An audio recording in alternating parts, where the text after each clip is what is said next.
Hi guys, I'm back for another week of of video chats, and it's been a very busy day today, but not at work. I was doing some errands for my mom and for my uncle and taking care of some stuff, and I it's interesting that you do these things, and sometimes you feel a little, like you don't really want to do them, and you kind of feel bad, but then it's great to spend some time with your mom and your uncle and family, even if you're doing errands and helping them with things, right? Um, so I got to do those things today and enjoy some time with family. Um, this week, I'd like to tell you a story that I read, and I'm going to read it to you because it talks a little bit about the way things can be, I guess.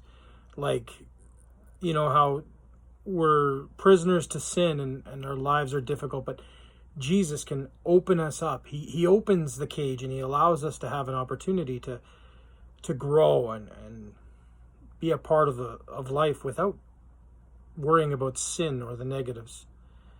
So I'll read you the story and then I'll talk to you a little bit about it. So this is the story of a bad little boy. Much like Satan, he invented a special way to capture beautiful songbirds. One day he walked a road with his cage full of songbirds.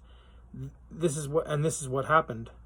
A kind old man asked the youngster what he had planned to do with the birds. To the old man's horror, the kid said he planned to light some of them with gasoline, or and then until they could watch them until they could no longer fly.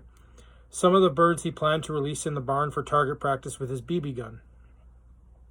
The old man then asked, "If I give you every dollar in my wallet, can I buy these birds from you?" "Sure," the little kid replied. After that, the little boy left with his money. The old man opened the cage to allow the birds to fly away. Some of them did and enjoyed their freedom immediately. Some would fly out only by his urging to find their freedom. But many remained in the cage, for they didn't realize their freedom had been bought and paid for by the old man. All they needed to do was take the gift. Unfortunately, these birds didn't, and they lived the rest of their lives as prisoners in the cage they chose to remain in. They were freed from the restrictions of the cage, but they did not take the liberty bought and paid for them.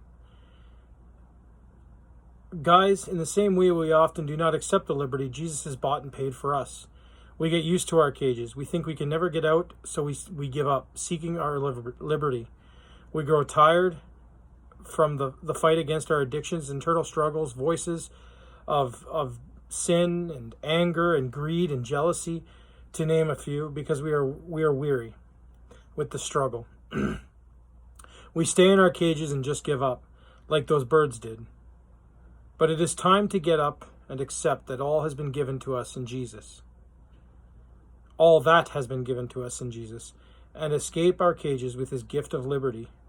Now is the time for us to let go of the wrongs and the sin and accept the gift that Jesus has given us.